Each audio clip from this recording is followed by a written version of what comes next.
Selamat pagi. Hari ini kita akan membahas di pertemuan ke-10 mengenai probabilitas bersyarat. Materi ini sebenarnya waktu di pertemuan ke-4 sudah pernah dibahas sekilas ya.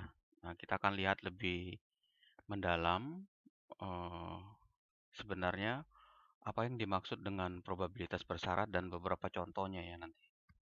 Oke. eh, Probabilitas bersyarat bisa dituliskan dengan simbol P, ya. Kemudian ada A, terus garis lurus B. Ya, artinya probabilitas A bila diketahui B, di mana A dan B itu menyatakan kejadian yang terjadi secara acak.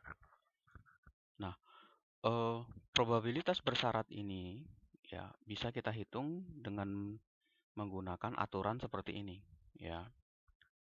Probabilitas A bila diketahui B itu dinyatakan dengan probabilitas A dan B dibagi dengan probabilitas B,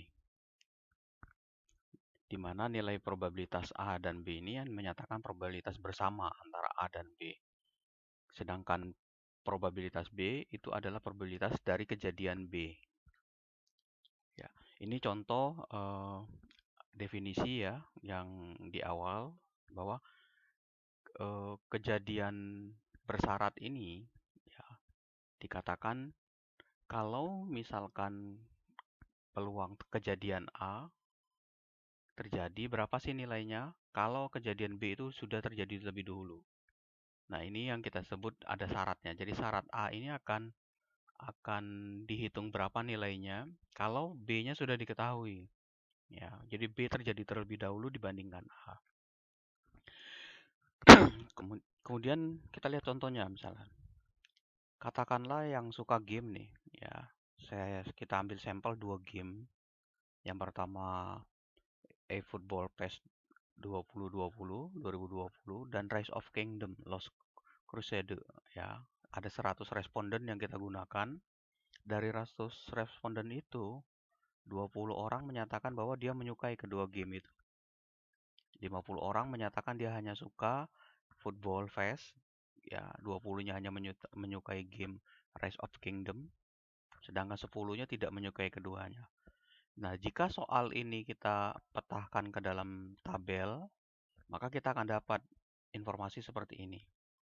Ya, jadi yang baris atas ini menyatakan PES, ya, sedangkan yang bawah ini menyatakan Rise of Kingdom-nya. Ya, yang suka e-football, ya, ya, ada 20. Kalau dia suka dua-duanya, ya, ya, ya. Ya. Kemudian 50 orang menyatakan hanya menyukai e-football, 50 orang ini. Berarti dia hanya suka football saja yang atas ini, bawahnya tidak. Nah, untuk yang Rise of Kingdom sama, ya, hanya menyukai 20. Ya, jadi ya kalau dia ya, ini ya, ininya tidak football ya. Berarti ini 20. Oke. Jadi bisa saya kalau kita mau disebarkan seperti ini. Jadi kalau yang 20 ini suka keduanya itu yang ini ya. Sedangkan yang 50 ini menyatakan eh, football 50 ya. Sedangkan yang suka ini yang menyukai Rise of Kingdom itu adalah ini ya. Oke, nih. Nih, sedangkan yang suka keduanya ya tidak menyukai keduanya. Ya, tidak menyukai keduanya ini ya. Jadi bacanya kan dari yang ini tidak tidak ya. Ini kalau ini ya tidak. Berarti suka ya football sama yang tidak suka Rise of Kingdom. Oke. Kemudian dari soal ini ya, kalau kita uraikan ya. Jadi kita untuk mendapatkan nilai probabilitasnya dari soal ini, maka 20 angka ini kita rubah ke dalam format probabilitas. Jadi tadi totalnya ada 100, 20 kita bagi 100, 0,2, 50-nya ini kita bagi 100, 0,5. Begitu juga untuk yang ini sama, 10, 0,1. Kita jumlahkan ke samping, kita jumlahkan ke bawah di kolom ini. Nah, yang jumlah ke samping ini menyatakan probabilitas B. Kalau misalkan yang B ini adalah menyukai game Rise of Kingdom. Jadi probabilitasnya adalah 0,4. Ya. Jadi kini ke samping. Ya. Sedangkan yang ke kolom yang ke bawah 0,7 itu menyatakan PA. PA yang menyukai dan PA yang tidak menyukai. Probabilitas A dan probabilitas selain dari itu. Nah, totalnya 1 ya. Ya. Jadi kalau kita gambarkan, kita pecahkan, maka B yang merupakan himpunan dari suka sama tidak suka, maka nilai probabilitas dari B ini 0,4 dan 0,6. Begitu juga untuk yang A ya. Oke. Nah, dari informasi ini nanti kita akan peroleh dari tabel ini ya. Yang pertama, berapa sih probabilitas A iya ya, probabilitas bersama ya antara A dan B iya dan B-nya iya. Maka ini ya dengan ya 0,2 ya. Oke. Jadi ini ya. Kemudian untuk yang A-nya ya, B-nya tidak. A-nya itu tadi ini ya. Ini. Nah, jadi maka yang iya, lihat ini, terus kemudian tidak bawah ini. Artinya yang suka dengan football tapi tidak suka dengan Rise of Kingdom. Nah, begitu juga untuk yang tidak sama ya, tidak ini ya. Kemudian yang tidak 0,1. Jadi pembacaan tabel yang sudah ditransformasikan dari bentuk soal awal kemudian menjadi tabel probabilitas, kita punya informasi seperti ini informasinya. Ya. Nah, ini data inilah yang nanti selanjutnya digunakan untuk misalkan ada perhitungan-perhitungan yang lain yang digunakan. Oke. Kemudian dari tabel yang sudah dibentuk menjadi tabel probabilitas, kalau misalkan berapa sih probabilitas orang yang menyukai football jika diketahui dia hanya menyukai Rise of Kingdom? Ya. Jadi kalau misalkan ini ya, berarti ini ya, ini ini A, ini B tadi. Ya, berarti ini menyukai, berarti A dan B. Ya dan ya. Maka A ya, B-nya ya juga. Maka probabilitas A ya dan B ya 0,2. Nah, ini pembaginya adalah probabilitas B. Berarti yang ya kolomnya ini 0,4 ini. Ya, 0,4. Nah, sedangkan probabilitas yang tidak menyukai Rise of Kingdom ya, jika diketahui dia menyukai football ya, maka B-nya tidak. Kemudian misalkan A-nya berarti ya. Nah, ini kan ini tidak nih, ini tidak menyukai, ini menyukai. Maka dia tidak itu B-nya tidak, ini A. Oke.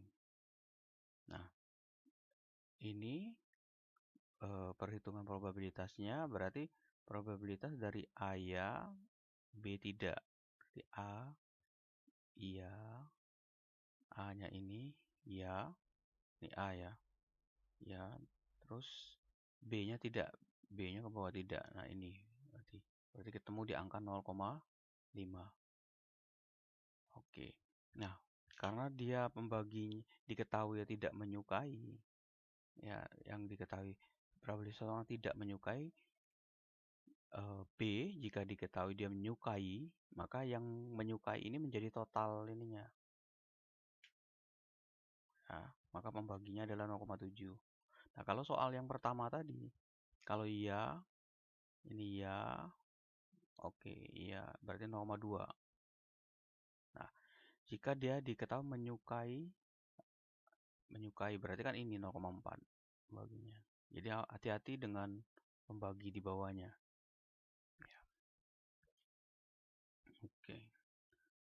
Terus slide berikutnya. Nah, soalnya misalkan ini. Ya, ini biasanya dipakai di Bayes ya dasarnya. Katakanlah kita melakukan survei 20 orang, hubungan antara yang merokok dengan potensi penyakit paru-paru misalnya. Nah, dari 20 orang itu diperoleh informasi seperti ini. Ada 20 responden, hasilnya yang merokok, artinya gini pembacaannya. Jika dia merokok, jika ada yang merokok, dia ternyata tidak memiliki penyakit paru-paru. Ada juga yang merokok, dia memiliki penyakit paru-paru. Ada yang tidak. Ada yang merokok, tidak. Mungkin ada yang tidak, iya ada. Nah, ini nomor 10. Dia tidak merokok, tapi dia tetap memiliki penyakit paru-paru. Nah, dari 20 sampel data ini, ya, kita rubah menjadi tabel probabilitas dulu. Tabel awalnya kita kelompokkan. Jadi yang paru-paru iya tidak, kita hitung paru-paru iya tidak itu artinya berapa jumlahnya, tapi dengan syarat dia iya juga merokok. Berarti iya ya klausulnya. 1, 2, 3, 4, 5, 6 terakhir. Ya, ada 6 ini.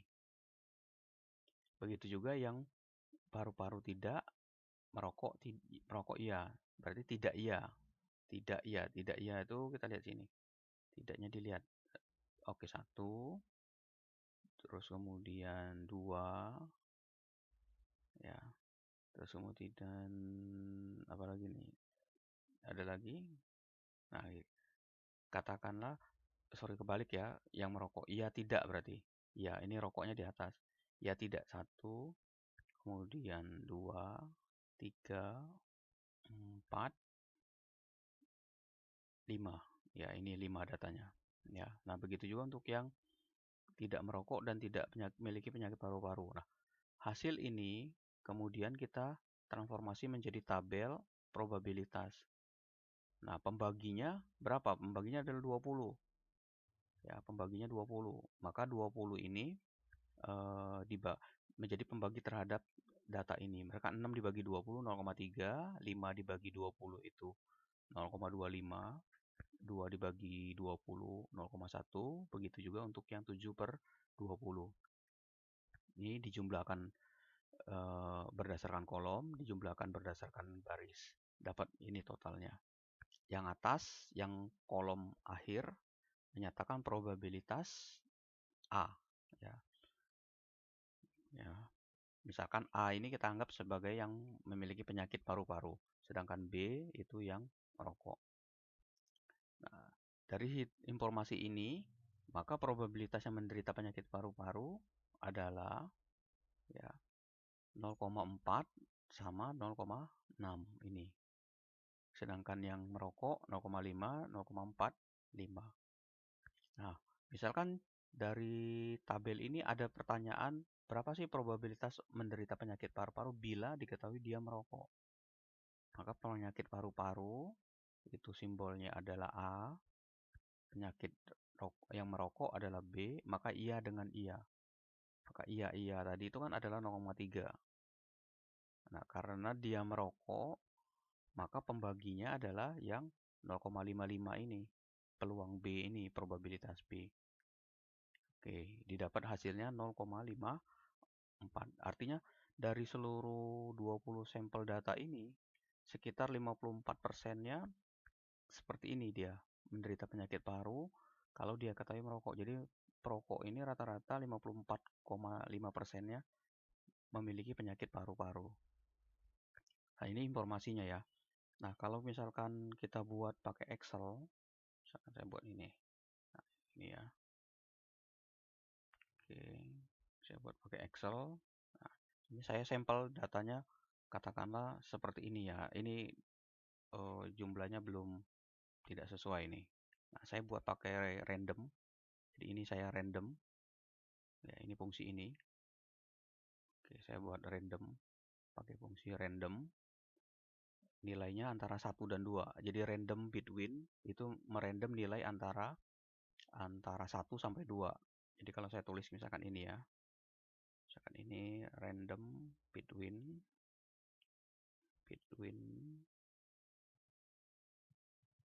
oke, antara 1 sampai 2.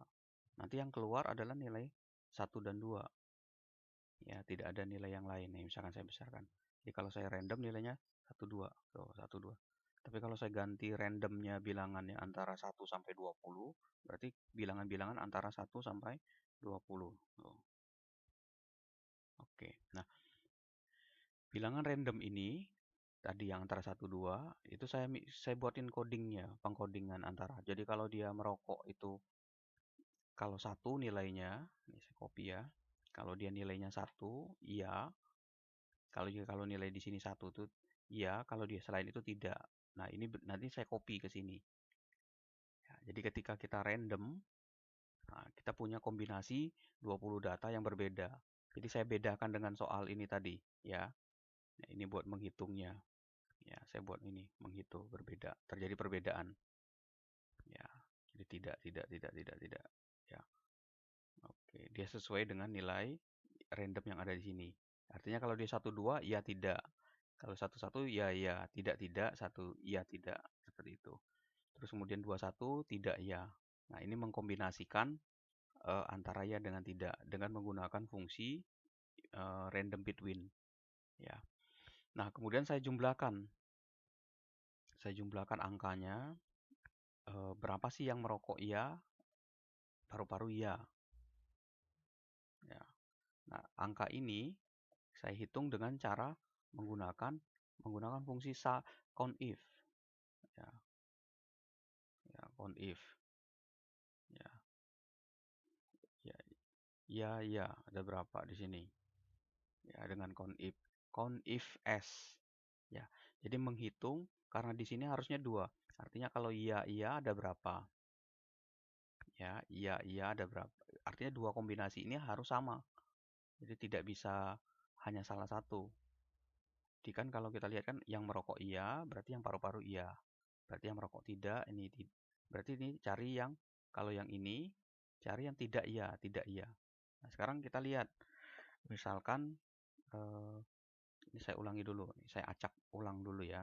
Saya acak ulang. Oke, nih. Yang 4 ini ya, artinya yang iya. Kita lihat di sini. Iya. Ini 1 2 ya, buat mengeceknya ya 3. Terus kita lihat lagi ke bawah. Ya, oke, ini terakhir. 4 ya. Ada lagi nggak di bawahnya? Oke, 4. Nah, ini sama ya, 4 di sini jumlahnya. Oke, jadi saya gunakan 2 fungsi. Pertama random between. Ya, ini kegunaannya untuk membuat bilangan random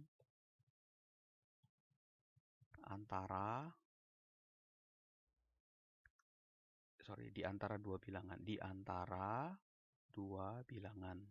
Oke. Nah, yang kedua, saya menggunakan countif s, ya. Countif s. Nah, ini dipakai untuk apa? Menghitung jumlah data sesuai dengan kondisi. Ya, kondisinya berapa? Berarti kondisinya ada 2 kondisi. Gitu. Nah, ini berubah lagi nih 3 3. Ya. Oke. Saya hitungin dulu. Nah, ini 3. Ya, begitu juga untuk yang ini tidak. Oke. Oke, ini ya, ini untuk mendapatkan nilai awal. Seperti ini. Nah, kalau yang ini sih aman. Kalau yang ini kan tinggal dibagi. Berarti ada 20 ya, berarti dibagi 20. 3 dibagi 20, ini dibagi 20. Nanti pada saat kita jumlahkan hasilnya sama nih, 0,4. Oke. Ya, ini juga sama. Bisa kalau mau bilangannya agak pecahan. Oke, ini ya. Jadi nanti kalau misalkan ada soal atau latihan, bisa menggunakan fungsi-fungsi yang ada di Excel untuk melakukannya. Jadi lebih sederhana, lebih cepat menghitungnya. Oke, balik lagi ke soal ini. Nah, ini contoh latihannya ya. Nah, kemudian misalkan soal yang latihan berikutnya adalah ada 3. Ya, ini untuk kasus yang multivariat probabilitas bersyarat. Jika A itu dinyatakan usia, nilainya adalah muda dan tua, sedangkan B menyatakan berat badan, ada yang over, rata-rata sama kurang, sedangkan yang C menyatakan hipertensi, ya atau tidak, maka kalau kita menyusunnya dalam bentuk multivariat itu variabelnya lebih dari satu, multi. Jadi usia dengan berat badan ini dikombinasikan 2 datanya, berpasangan. Jadi kalau misalkan usia dan berat badan ini kita gabung yang muda dengan over, muda dengan rata-rata, muda dengan kurang, tua dengan over, tua dengan rata-rata, tua dengan kurang, maka kita akan peroleh informasi yang seperti ini. Ya, artinya muda over ada berapa? Kita cari 1. Ada lagi nggak yang muda over? Nah, seperti itu. Oh, ini ada muda over, tapi tidak. Cari yang ya. Muda over tidak. Yang ya-nya berapa? Nah, ini ya. Yang nomor 19.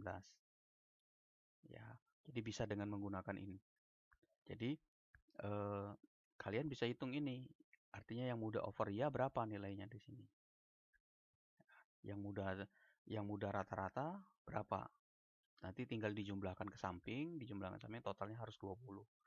Nah, yang ke samping, yang ini menyatakan probabilitas antara A dengan B. A dan B bersama nih, berarti probabilitas AB. Ya, berarti probabilitas yang usia dan berat badan dengan syarat B. Sedangkan yang ini adalah probabilitas hipertensinya. Nanti kalau ada soal, ya pembagi ininya yang mesti tahu kita. Ya, apakah barisnya, apakah kolomnya. Pertanyaannya. Ya. Oke. Nah, coba kalian tambahkan di latihan kalian ya dengan menggunakan Excel. Ya, dikumpulkan minggu depan. Coba pakai Excel, bisa nggak menghitung ya di random jumlahnya ini seperti yang tadi saya contohkan di Excel tadi. Gunakan fungsi yang ada di Excel. Ya, nggak mesti harus pakai COUNTIF ya kalau ada yang lain ya. COUNTIF S gitu. Ada bisa mungkin pakai yang if kalau misalkan mau silakan. Ya, coba ini pindahkan ke Excel, gunakan rumus yang ada. Jadi jangan ngitung ininya manual. Ya lumayan kan kalau banyak. Ini nih, muda rata-rata aja pegel ngeliat satu muda rata-rata. Ya, coba dibuat ya di Excel-nya. Nah, nanti ini tabel ini kalau sudah dapat ya tinggal dibagi. Pembaginya berapa? Pembaginya adalah 20. 1 per 20, 0,05. Terus kemudian 2 per 20, 0,1. Tinggal dijumlahkan hasilnya. Jadi kalau ada soal latihan yang berkaitan dengan pensyaratan-pensyaratan, nanti tabel probabilitas ini yang kita ambil. Ya, oke. Kemudian contoh berikutnya adalah misalkan ini, probabilitas suatu penerbangan yang telah terjadwal, teratur, berangkat tepat waktu, disimbolkan dengan probabilitas B itu 0,83 misalnya. Sedangkan probabilitas sampai tepat waktu S itu dinyatakan dengan 0,82. Nah, probabilitas berangkat dan sampai tepat waktu berarti ini probabilitas bersama nih 0,78. Nah, berapa sih pertanyaannya? Probabilitas pesawat itu sampai tepat waktu apabila diketahui berangkat tepat waktu. Berarti ada kata-kata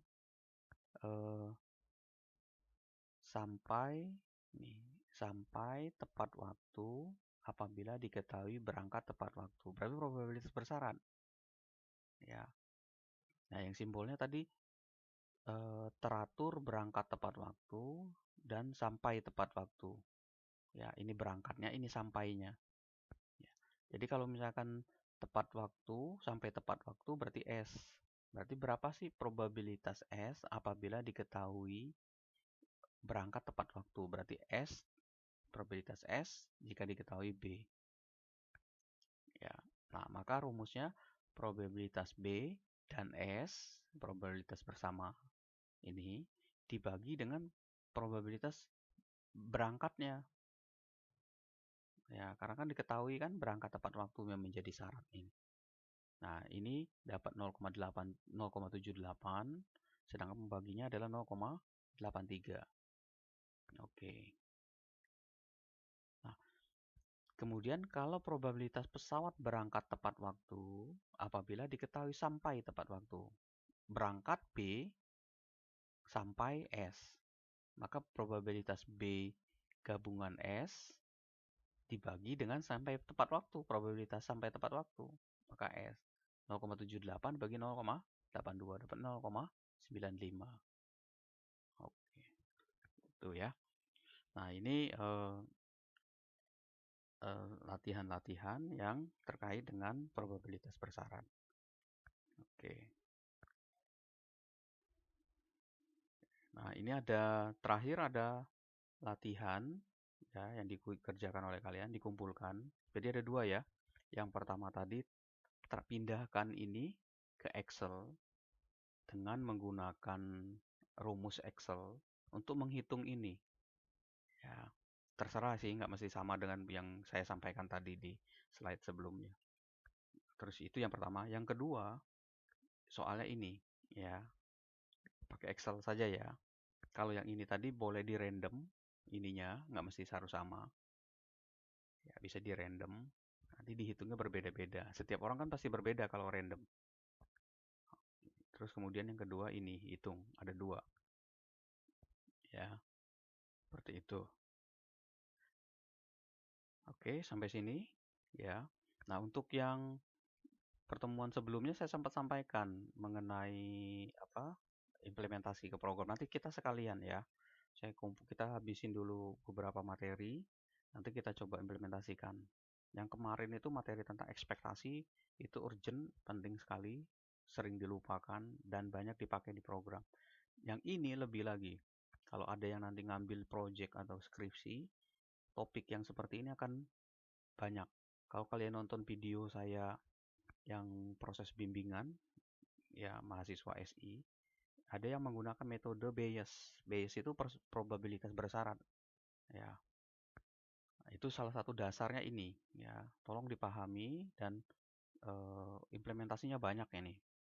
Ya, buat di informatika. Oke, dari saya itu ya. Silakan ditulis di kolom komentar jika ada pertanyaan yang mau disampaikan. Baik di kolom Edmodo ataupun nanti pada saat diupload di video ini. Oke, dari saya itu ya. Nanti saya sambung dengan suplemen tambahan untuk slide ini. Ya, sampai di sini dulu ya. Terima kasih dan selamat pagi.